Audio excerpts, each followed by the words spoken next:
আপনার বাপ আপনার কত টাকা খরচ করলো? বলছে যে আমার ছেলে খুব মেধাবী। কি করেছে?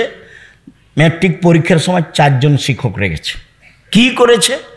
ইন্টার পাসের পরে বিশ্ববিদ্যালয়ে ভর্তি করবে, সেই জন্য সাবজেক্ট প্রতি একটা করে শিক্ষক রেখেছে। তারপরে বিশ্ববিদ্যালয়ে ভর্তি হয়েছে, তারপর পড়ছে। খালি বলে আমার ছেলের মেধা খুব ভালো, বড় ডাক্তার হবে একটা, বড় ডাক্তার একটা হবে, ইঞ্জিনিয়ার একটা হবে। যাক, যা হয়েছে হয়েছে। হয়েছে কি? ও হয়েছে চোর। কিভাবে?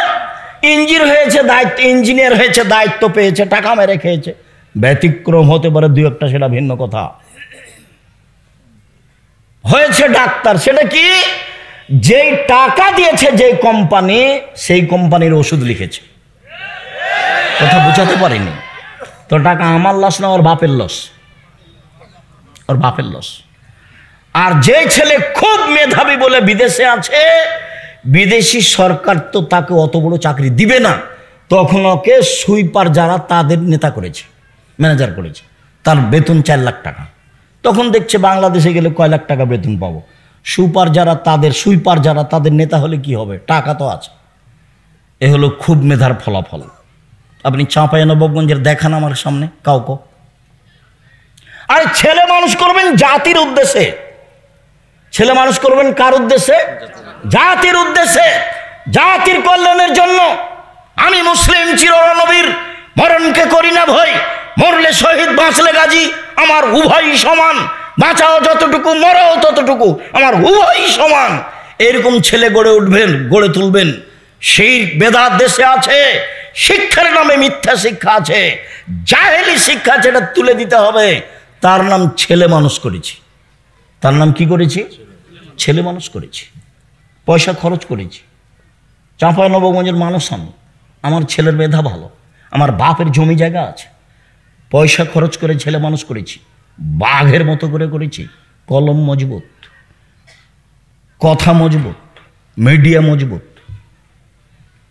2 দিন বাঁচতে এসে প্রতারণামূলক সম্মান নিয়ে বাঁচতে রাজি নই, ফাঁকি দেওয়া সম্মান নিয়ে বাঁচতে রাজি নই। ও বলল, ওমা তোমার আকাশ, ওমা তোমার বাতাস। ঠাকুর বলছে, ও কালিমা তোমার আকাশ, ও কালিমা তোমার বাতাস। আমার ছেলে বলে সকালে উঠে, ও কালিমা তোমার আকাশ, তোর বাপের আকাশ। এটা তো হয় না। কিভাবে হবে? ও তো মুসলমানের শত্রু, ও তো জাতির শত্রু, ও তো বিশ্ববিদ্যালয়ের শত্রু। ও কি করে সম্মানী হতে পারে? আরে যেদিন বাংলাদেশের, ভারতের, পাকিস্তানের মুসলমানেরা ইংরেজদের হাতে বেইজ্জত হয়, ফাঁসি হয় মুসলমানের, সেদিনও লন্ডনে মুচ পাকায়। ইতিহাস ভুলে গেলে হবে? ইতিহাস এই 71 সাল থেকে নয়, ইতিহাস 1947 14 আগস্টে অন্তত যেতে হবে, অন্তত। তাহলে বোঝা যাবে কিছু। শেরে বাংলা কিছুই করলো না। সম্মানিত দিনী ভাই বোন, কষ্ট হয়, সেজন্য মধ্যে কথা চলে এসেছে, আপনি মনে কিছু নেবেন না। 1, দান করেন, জান্নাত আছে। 2, রাগ দিয়ে কাজ নেবেন না, জান্নাত আছে। 3, মাফ করতে হবে। মামলা নেই, বিচার নেই, বিচার করব না। আমার ছেলেকে মেরেছে, মামলা করব না, যা হয়েছে হয়েছে। প্রতিশোধ নেই। 1, সচ্ছল অচ্ছল দান, জান্নাত হবে ইনশাল্লাহ। 2, রাগ দিয়ে কোনো কাজ নেই। 3, মাপ। ঠিক আছে, মাফ করলাম, ঠিক আছে, মাফ করলাম। আমার ছেলেকে মেরেছে, ঠিক আছে, মাফ করলাম। আমার দলের লোককে হত্যা করেছে, ঠিক আছে, মাফ করলাম। আমার বউকে গালি দিয়েছে, কে আমার বউকে গালি দিল রে? এগুলো নয়। সম্মানিত দিনী ভাই বোন, চলেন এবার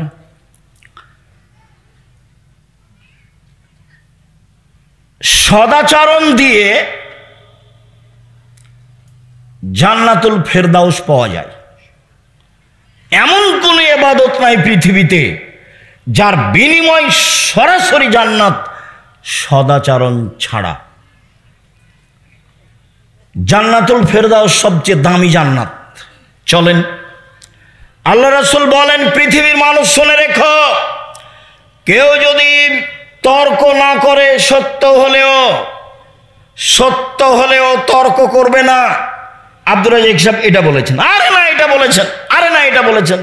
আসসালামু আলাইকুম, গেলাম, আমি আপনার সাথে তর্ক করতে রাজি নই, আপনি থাকেন, আমি গেলাম। সত্য হলেও তর্ক ছেড়ে দেয় যে আমি মুহাম্মদ সাল্লাল্লাহু আলাইহি সাল্লাম তাকে জান্নাতে একটা ঘর নিয়ে দিব। 2, তারাকাল কিজবা ওয়াইন কালাম মাদেহা, মজাক করে হলেও যে মিথ্যা বলে না, মজাক করেও মিথ্যা বলে না, বলে না যে আমি মুহাম্মদ সাল্লাল্লাহু আলাইহি সাল্লাম তাকে জান্নাতে একটা ঘর নিয়ে দিব। 3, ওয়া আলাল জান্নাত লিমান হাসানা খুলুকাহু, যে তার চাল চলনকে ভালো করলো, আমি মুহাম্মদ সাল্লাল্লাহু আলাইহি সাল্লাম তাকে জান্নাতুল ফেরদাউস নিয়ে দিব।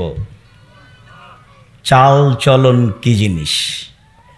ভালো কথা, ভালো কর্মের নাম চাল চলন।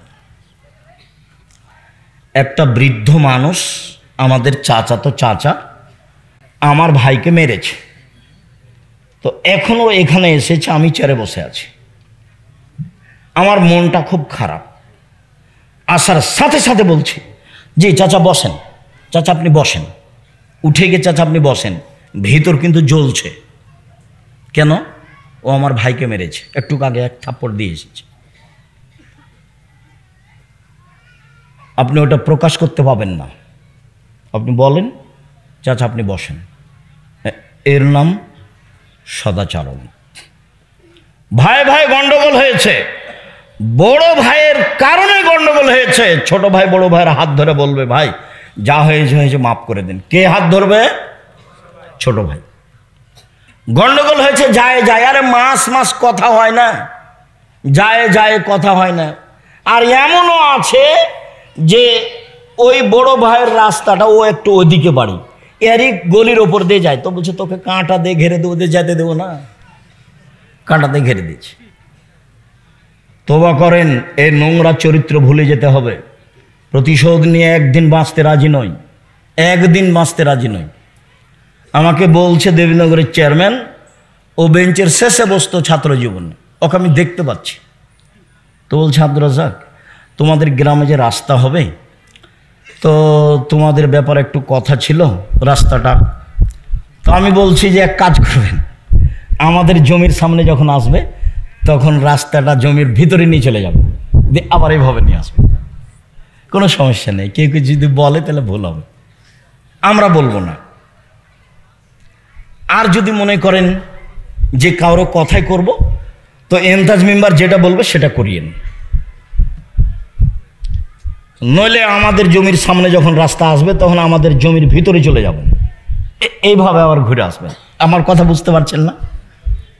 কেউ কিছু বলবে না, তাহলে আপনারা আসবেন না? না, ওইরকম বৈঠকে আমরা যাই না। প্রতিশোধ নিয়ে হিংসা করে দলাদলি করে লাভ হবে না। আপনাকে দলমুক্ত হতেই হবে, সংগঠন মুক্ত হতেই হবে, একবারে জেহেন খালি রাখতে হবে ফ্রি। তাছাড়া আপনি একজনকে ভালোবাসবেন, একজনকে খারাপ বাসবেন, টিকতে পারবেন না। এখানে যারা বসবাস করছি, দলীয়ভাবে একজন আর একজনকে কত খারাপ বাসি। এদিকে দেখেন, 1 মিনিট, 2টা মেয়ে একসাথে জন্ম নিয়েছে, দেখতে সুন্দরী, তারা মেধাও ভালো, তাদের চাল চলনও ভালো। তো কিছুদিন পরে বড় হয়েছে, তো একজনের বিবাহ হয়েছে এই দলের সাথে, একজনের বিবাহ হয়েছে এই দলের সাথে। তারা এখন আর কথা বলে না, তারা এখন আর কথা বলে না। কয়েকদিন আগে কিন্তু একজনকে ছেড়ে আর একজন থাকতো না, কথায় কথা বলতো, আম্মা ও কই, আম্মা ও কই, ও বলতো আম্মা ও কই, একজন আর একজনকে ছেড়ে থাকতো না। এটা রোগ, এটা ব্যাধি, এখান থেকে আপনাকে মুক্ত হতে হবে। মানুষকে ভালো ভাসতে হবে, প্রতিবেশীর সাথে ভালো আচরণ করতে হবে, টিকা যাবে না। সম্মানিত দিনী ভাই বোন, সদাচরণ দিয়ে সবচেয়ে দামি জান্নাত পাওয়া যায়। আবু মুসা আশআরী রাদিয়াল্লাহু তাআলা আনহু বলেন, রাসূল সাল্লাল্লাহু আলাইহি সাল্লাম বলেছেন, ইন্না ফিল জান্নাতে গোরাফ ইউরা জাহিরুহা মিন বাতিনিহা ওয়া বাতিনুহা মিন জাহিরিহা। জান্নাতে কতগুলি দামি দামি ঘর আছে, উন্নত মানের পদার্থ দিয়ে তৈরি, যার ভিতর থেকে বাহির দেখা যায়, বাহির থেকে ভিতর দেখা যায়। সাহাবীগণ বললেন, আল্লাহর নবী, এত দামি ঘর কে পাবে? তখন আল্লাহ রাসূল বললেন, লেমন আলানাল কালামা, যার স্বভাব ভালো, আচরণ ভালো, সে পাবে।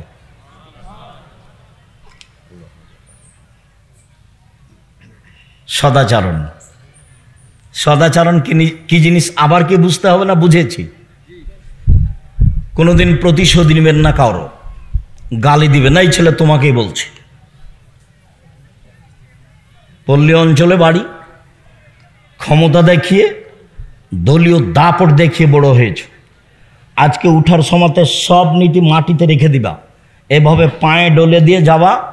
জীবনে আর কোনোদিন মানুষের প্রতিশোধ নিব না, জীবনে কোনোদিন কাউকে বড় কথা বলবো না। যা হবে হবে, কারো বিরুদ্ধে মামলা করতে যাব না। সম্মানিত দিনী ভাই বোন, শুনুন, ছেলেরা মনে হয় আপনাদেরকে সহযোগিতা করার জন্য বলছে, তো কথা না বলে ওরা গেলে সম্ভবপর 500 টাকা হোক, 1000 টাকা হোক, 200 টাকা হোক, 50 টাকা হোক, 10 টাকা হোক, আপনার সামনে দিয়ে ওরা যেন ফ্রি এমনিতে চলে না যায়। কেন? আল্লাহ রাসূল বলছেন, আলিয়াদুলুলিয়া খায়রুম মিনাদিস সুফলা, নেওয়া হাতের চেয়ে দেওয়া হাত ভালো। কোনটা হাত ভালো? দেওয়া, আর নেওয়াটা ভালো নয়, দেওয়া ভালো। কেউ সামনে আসলে আপনার সামনে থেকে লোকটা ফিরে যাক, এইটা যেন না হয়, এটা মাথায় রাখবেন। সম্মানিত দিনী ভাই বোন, বলছিলাম, একজন সাহাবী আল্লাহ রাসূলকে বলছেন, আল্লাহ রাসূল, মাল খায়রু মাউতিল ইনসান, মানুষকে যে আল্লাহ নেয়ামত দিয়েছেন, অনুগ্রহ, তার সবচেয়ে উত্তম কোনটা? এই ছেলে, কথা স্মরণ করবা, দাঁড়িয়ে বা উঠে গিয়ে পরিবেশ নষ্ট করবা না। তোমার কিছু কষ্ট হলেও কিছুক্ষণ সময় বসে থাকবা, এমনভাবে বসে থাকবা পাখি যেন মনে করে তুমি পাথর, আমি তোমার জন্য এসেছি। আমার এই কথাটা খুব ভালোভাবে মনে রেখো।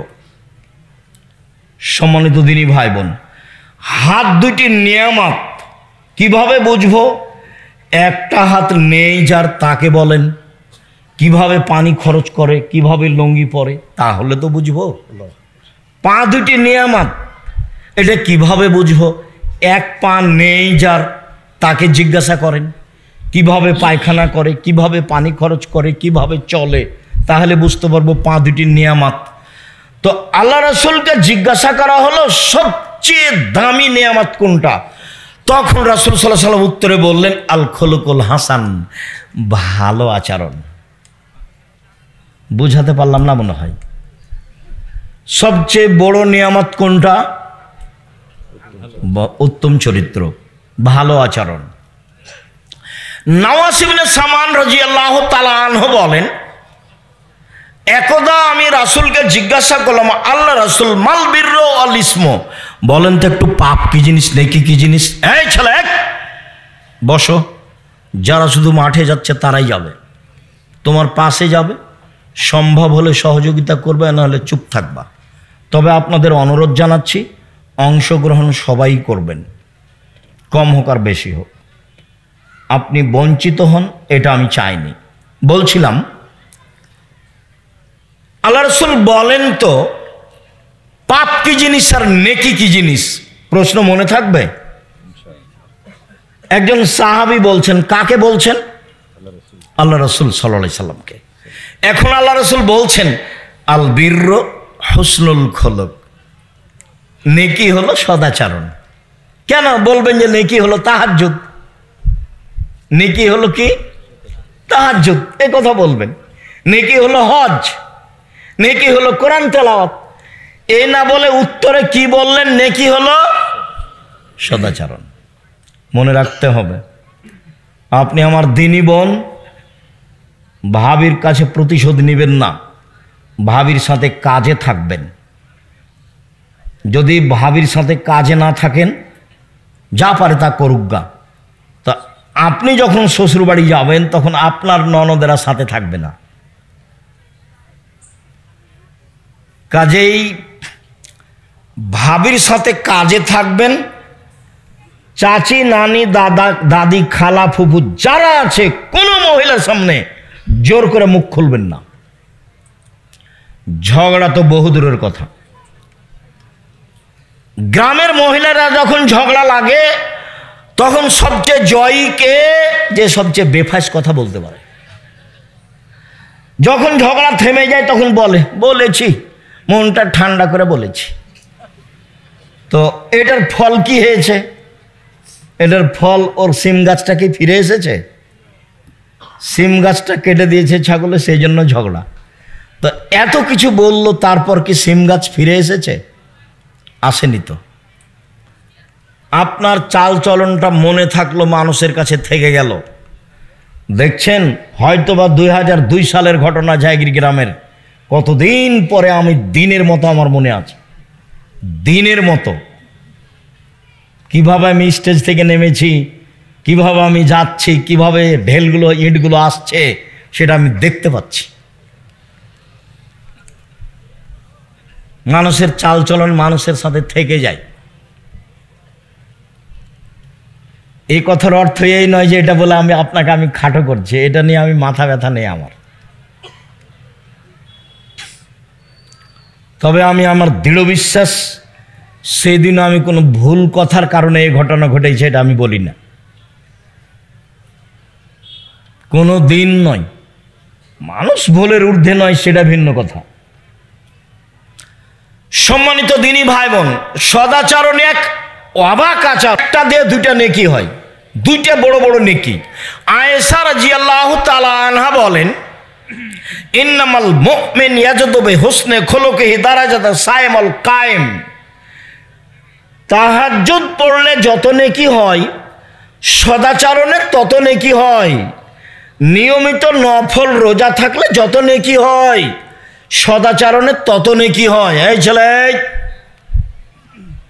সদাচরণে কয়টা বড় বড় নেকি হয়? দুইটা, পরে আসছে তিনটে। এক, নিয়মিত তাহাজ্জুদ পড়লে যত নেকি হয়, সদাচরণে তত নেকি হয়। দুই, নিয়মিত নফল সিয়াম রোজা থাকলে। আগামীকাল সিয়াম থাকবেন না, রোজা থাকবেন না? চুপ হয়ে গেলেন যে ভাইজান, চুপ হয়ে গেলেন যে। বৃহস্পতিবার অভ্যাসী হন, মরলে শ্বাস বন্ধ, কেউ আপনার সাথ দেবে না, আপনি ভুল বুঝিয়েন না। আল্লাহ নবী বৃহস্পতিবার সোমবার সিয়াম থাকতেন, কেন বলেন তো? রিপোর্টটা সিয়াম অবস্থায় দেখানোর জন্য। দেখো দেখো আমার রিপোর্ট দেখো, আমি সিয়াম আছি, এ নাও রিপোর্ট দেখো। তা আমি আপনি পারি না কেন? আমার দিনী বোনেরা যারা, আপনারাও চেষ্টা করেন, বৃহস্পতিবার সোমবার সিয়াম থাকেন, সদাচরণের অধিকারী হন। নিয়মিত তাহাজ্জুদ পড়ে যত নেকি হয়, নিয়মিত নফল সিয়াম রোজা থেকে যত নেকি হয়, দুটা মিলে যত নেকি হয়। মায়ের সাথে, চাচির সাথে, খালা ফুপুর সাথে, প্রতিবেশী মহিলার সাথে ভালো আচরণ করলে তত নেকি হয়। এবার তিনটে। রাসূল সাল্লাল্লাহু আলাইহি সাল্লাম বলেন, আস-সাইয়াল আলাইহিল মালাল মাসাকিন। বিধবাদের দৃষ্টি, ভালো দৃষ্টি দিলে, বিধবাদের দেখাশোনা করলে, অসহায় মানুষকে সহযোগিতা করলে, এই ভালো আচরণে একসাথে তিনটা নেকি হয়। এক, কাল মুজাহিদ, জেহাদ করে যত নেকি হয়। দুই, নিয়মিত নফল রোজা থেকে যত নেকি হয়। তিন, নিয়মিত তাহাজ্জুদ পড়ে যত নেকি হয়। তিনটা মিলে যত নেকি হয়, সদাচরণে তত নেকি হয়। সদাচরণ কি জিনিস? সদাচরণ লোকে বলে লোকটা খুব ভালো, এই হলো সদাচরণ। লোকে বলে লোকটার চাল চলন খুব ভালো। তোমরা দেখেছো কোনোদিন তাকে ঝগড়া করতে দেখেছো? কারো বদনাম করতে দেখেছো? যখন বদনাম হয় তখন উঠে চলে যায়। বলেন না আপনারা? বলেন না মানুষ? এর নাম সদাচরণ। আর খারাপ আচরণ তো বলা লাগবে না। তোমাদের মধ্যে অনেক ছেলে আছে যার মুখখান খুব খারাপ,